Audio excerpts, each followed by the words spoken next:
My name's Caroline Wallace. I'm one of the naturopaths here at Remede Wellness in Mosman Park. I've always had an interest in wellness and being healthy. In my mid-20s, I had some health challenges of my own and decided to work out why things weren't going well, and decided to follow down that path. I'd obviously been to naturopaths before and thought it was a wonderful thing to follow. In an initial consult, we basically go through a full timeline of their health history, getting a really good idea of where their health is and what's happened previously can give some really good clues as to why they're in the position they are today. So we go through a full health history, we look at diet, we look at lifestyle, we look at medications if they're on anything else. And then we look at ways to actually, if needs be, some testing. I really like to find out why things are happening the way they are. So whether it's blood testing or if they have gastrointestinal issues, looking at microbiome testing, getting a complete picture of where they are right now and meeting them where they are right now, going through it all, putting a plan together and then moving forward. So some of the tools that naturopaths use are obviously diet and lifestyle. So we look at nutrition, we look at if there's any gaps in your diet and making sure we can fill those in as well. We also have nutritionals, so supplements that may fill in the gaps of what you need, or if you have a particular condition that has a higher need, for example, really stressed, you need more magnesium. And then we have herbs as well.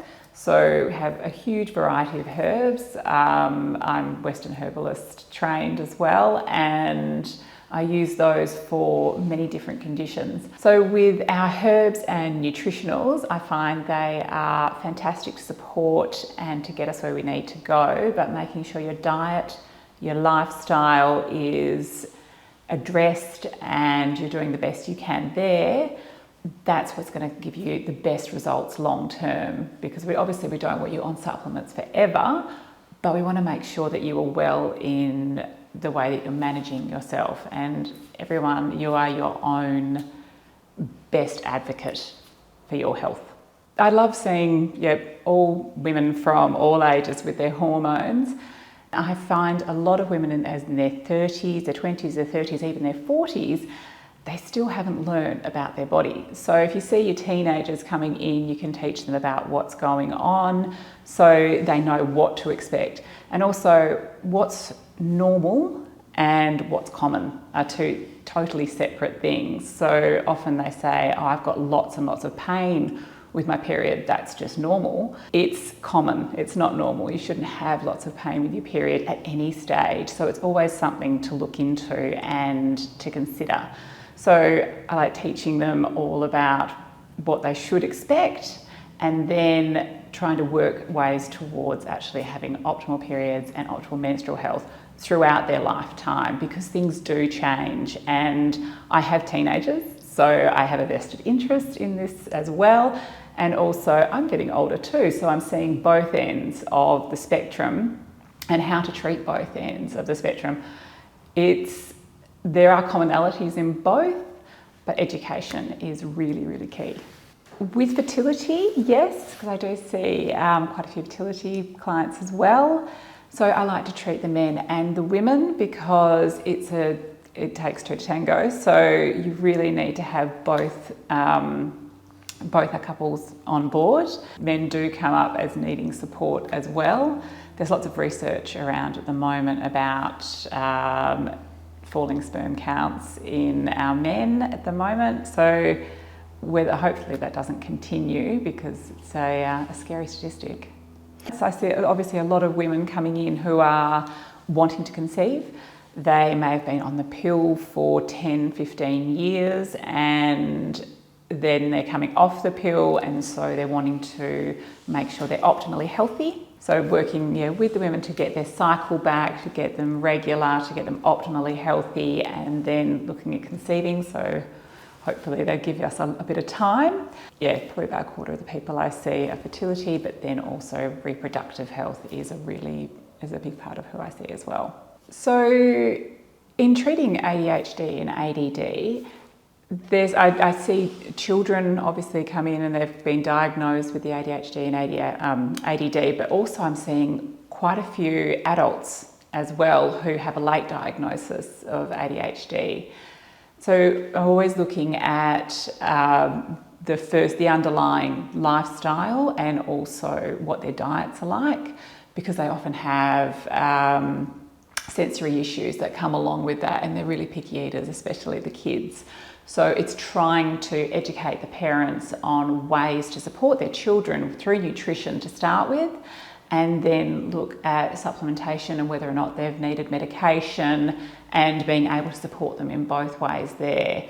Also just looking at lifestyle and making sure that they're communicating with their schools, with their other people around them, of how to best support their kids. One of my recent patients who is, I've been seeing her for almost 9 months now.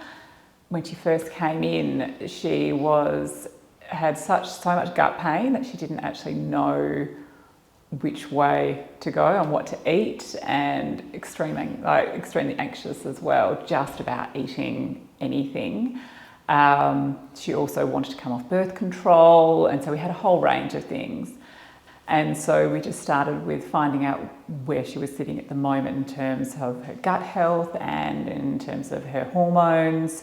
So she came off the pill and we did the testing, found out what we could do, and we just worked through slowly with her to improve her gut health. And in turn, in doing that, coming off the pill, she'd previously tried it before and had really, really terrible reactions from her skin, because she went on it initially for her skin when she was a teenager. She did so much work with her gut, with healing, with changing her lifestyle, changing her diet, and using some products as well to support that she was able to start eating better. And coming off the pill didn't have the same reactions, which was fantastic. We've managed to get her back to a regular cycle. Everything's working so much better, and anxiety was the big thing that came all the way down. It was just such a lovely thing to see her come in and say, oh no, I've been fine. I've been able to eat what I felt like when I went out, not having the same reactions, not the huge amounts of bloating, and then the anxiety that came along with that as well, which was beautiful. When we get results like that, it's really lovely to see. And now I only need to see her once every 6 months, just to tweak to make sure that everything's going well. And then looking to have children in the next 12 to 18 months, hopefully, and we'll start on a program there. So celiac is a gastrointestinal, it's an autoimmune condition, and it is where the microvilli, which are lining our gut lining, they're damaged, and any amount of gluten will affect the gastrointestinal tract, and they will have a reaction, and it is a lifelong condition. So we're also finding a lot of people are gluten sensitive, so they react to gluten. It may not be that they are celiac or have the gene, but they eat gluten and they have a reaction, whether it's bloating, whether it's diarrhea, a lot of IBS as well.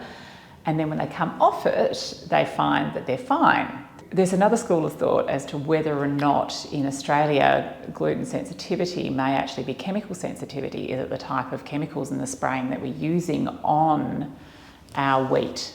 Is that causing the problem, or is it actually the gluten? So there's still a theory there, but they find that when they take out those really highly processed, the wheat and the gluten, that they see a vast improvement.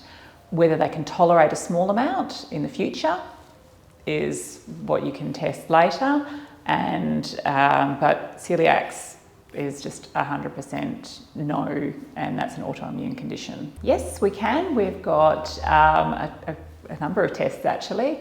So we can test for celiac disease through the blood test. So one of our blood tests we do checks for the gene. And then we've also got another test, a Naturopath test, which can also test for the gene. So if someone comes in and they want to do the genetic testing, there's so much information we can get from there. It's looking at it all with an understanding that it's not written down as your destiny. It gives you information on ways that you can live your best life, I guess. And if you are susceptible to, if you do have a particular gene, then you have choices to make as to how you want to live your life. They give you choices with your lifestyle without actually giving you a prescription of what's going to happen to you in the future. So you've got to use it in a more intelligent way than saying 100% this is what's going to happen to you. It is looking at it as a tool to be aware of your choices. But it's not something I would use immediately as a tool for testing to see what's going on.